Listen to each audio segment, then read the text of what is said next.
حضرت سیدنا عمر فاروق رضی اللہ تعالیٰ عنہ کو صحابہ نے کٹھے ہو کے کہا، یہ ہے امت کے بیدار ہونے کے طریقے جو عرض کر رہا ہوں۔ کہا جناب آپ اب بڑا مال غنیمت ہے، اور جس طرح ہر صحابی کا حصہ ہے آپ کا بھی حصہ ہے، تو ایک نیا کرتا ہی ڈال لیں آپ خرید کے۔ اب جب مشورہ ہو گیا صحابہ میں تو کہنے لگے عمر سے بات کون کرے گا؟ نیا کرتا پہننے کی عمر سے بات کس کو برا لگتا ہے جی؟ نیا کرتا کون بات کرے گا؟ تو حضرت سیدنا علی المرتضیٰ کا انتخاب ہوا۔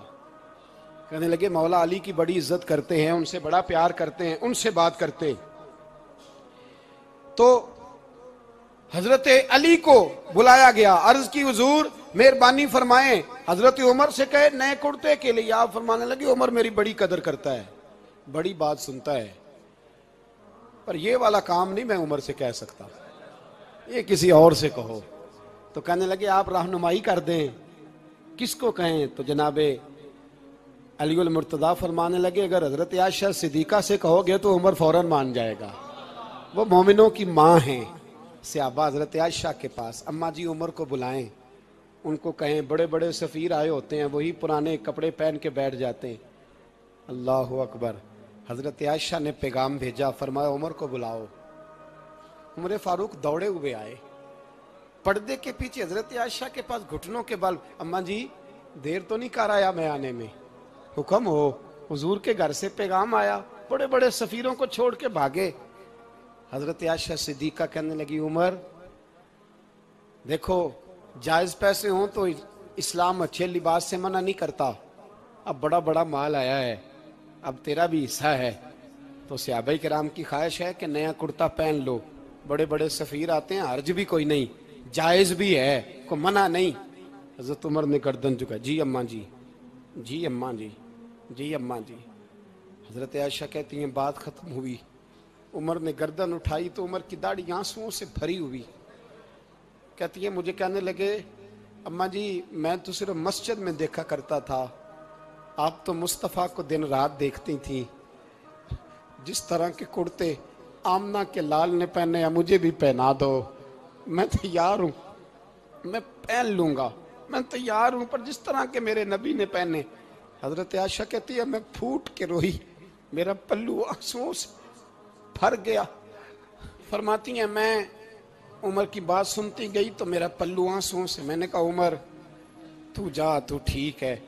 فرماتی ہے عمر فاروق سلام کر کے اٹھے، امیر المومنین چلے گئے، اس کونے میں صحابہ چھپے ہوئے تھے، وہ آئے، کہا اماں جی کیا بات ہوئی؟ تو میں پھر رو پڑی۔ میں نے کہا کیا بتاؤں، تمہیں پرانے کرتے نظر آتے ہیں، اسے محمد عربی کے جلوے نظر آتے ہیں، اسے رسول اللہ کا رنگ نظر آتا ہے، اسے وہ غلامی نظر آتی ہے۔ عمر کو دنیا سے پیار، اور دنیا سے پیار نہیں تھا، دعا پتہ کیا تھی؟ یوں جھولی اٹھا کے اللہ مرزقنا شہادتن فی سبیلک وجعل موت فی بلد حبیبک، اللہ عمر کو بسترے والی موت نہ دینا، موت شہادت کی دینا، اور میں میدان میں جا کے نہیں مرنا چاہتا، مجھے رسول اللہ کے شہر میں موت چاہیے، باہر جا کے نہیں، یہی میدان لگے مدینے میں، یہی موت آئے، اسباب بنا، میں مدینہ بھی نہیں چھوڑنا چاہتا۔ او بھائی ان لوگوں کو نہیں پیار تھا، جناب صدیق اکبر کا وصال ہوا تو زہر کے اثر سے، وہ جو آپ کو زہر لگا تھا، بعض مفسرین نے لکھا ہے کبھی کبھی وہ جو سانپ نے ڈسا تھا تو کبھی کبھی اس کا اثر آتا تھا، بس اللہ نے شہادت دینی تھی کبھی کبھی، ورنہ تو بڑی شفائیں تھیں۔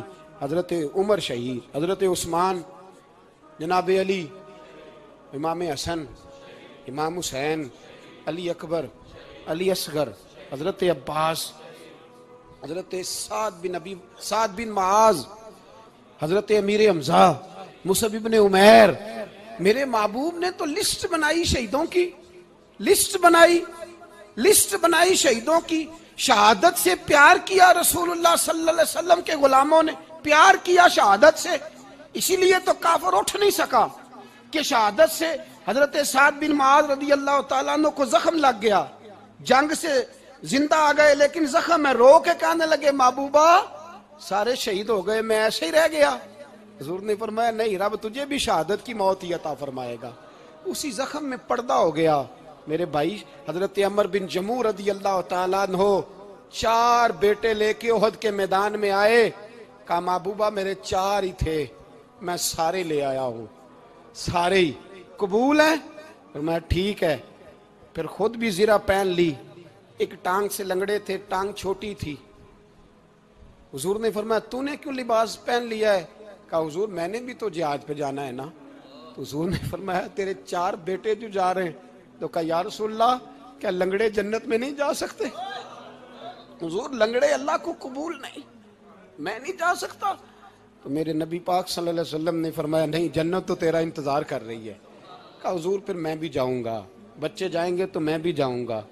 ایک بی بی احد کے دن 3 سال کا بچہ لے کے گھر سے نکلی، بیبیوں کو کہتی ہے میرا خامد بھی بدر میں شہید ہوا، بھائی بھی اور باپ بھی، آج حضور نے پھر بلایا ہے، دل کرتا تھا کوئی جوان بیٹا ہوتا تو میں پیش کرتی، پر اب میرے پاس یہ 3 سال کا ہی ہے۔ بچہ لیا مدینے میں مسجد نبوی میں، حضرت بلال سے کہنے لگی 2 منٹ حضور کا دیدار چاہیے۔ نبی پاک آئے، کیسے آئی ہو؟ کہنے لگی محبوبہ میں شہید کی بیٹی، شہید کی بہن، شہید کی بیوہ ہوں، میرے پاس اب جوان تو کوئی نہیں، یہ 3 سال کا ہی ہے۔ حضور نے مسکرا کے فرمایا یہ کرے گا کیا؟ کرے گا؟ کہنے لگی حضور سنا ہے اسلحہ تھوڑا ہے، ڈھال کی ضرورت ہے، لوہے کی ڈھال ہوتی تھی، جب تلوار آتی تھی تو آگے کی جاتی تھی۔ کہا محبوبہ میرا شہید کی اماں بننے کو بڑا دل کرتا ہے، یہ میرا 3 سال کا لے جاؤ، جب تیر آپ کی طرف آیا تو میرا بیٹا آگے کر دینا، یہ ڈھال کا کام تو دے گا نا۔ ہنستے ہوئے محبوب کی آنکھوں میں آنسو آئے، بچے کو پکڑ کے سینے سے لگایا، ماتھا چوما، فرمایا جا تیرے ساتھ وعدہ ہے قیامت کے دن تجھے شہید کی اماں کہہ کے ہی پکارا جائے گا، وعدہ ہے تیرے ساتھ تجھے شہید کی۔ میرے بھائی مرنے کو دل ہی نہیں مسلمان۔ میرے نبی پاک صلی اللہ علیہ وسلم نے فرمایا جس کے دل میں کبھی شہادت کی آرزو پیدا نہیں ہوئی، اس کے سینے میں دھڑکنے والا دل مومن کا ہے ہی نہیں، وہ تو منافق ہے۔ جو کبھی دین کے رستے میں شہید ہونے کو، میرے بھائیوں دین کو بڑی ضرورت ہے، بڑی ضرورت ہے، بڑی۔ اے خاصان رسول وقت دعا ہے، امت پہ تیری آ کے عجب وقت پڑا ہے۔ وہ دین جو بڑی شان سے نکلا تھا وطن سے، پردیس میں وہ آج غریب الغربا ہے۔ فریاد ہے اے کشتی امت کے نگہباں، بیڑا یہ تباہی کے قریب آن لگا ہے۔ اور ایک شاعر قلم توڑ گیا، کہنے لگا تجھ سے فریاد ہے اے گنبد خضرا والے، تجھ سے فریاد ہے اے گنبد خضرا والے، کعبے والوں کو ستاتے ہیں کلیسا والے، تجھ سے فریاد ہے اے گنبد خضرا۔ اپنے اندر دین کا درد پیدا کرو، ذوق پیدا کرو، مسلمان بن کے جینا سیکھو۔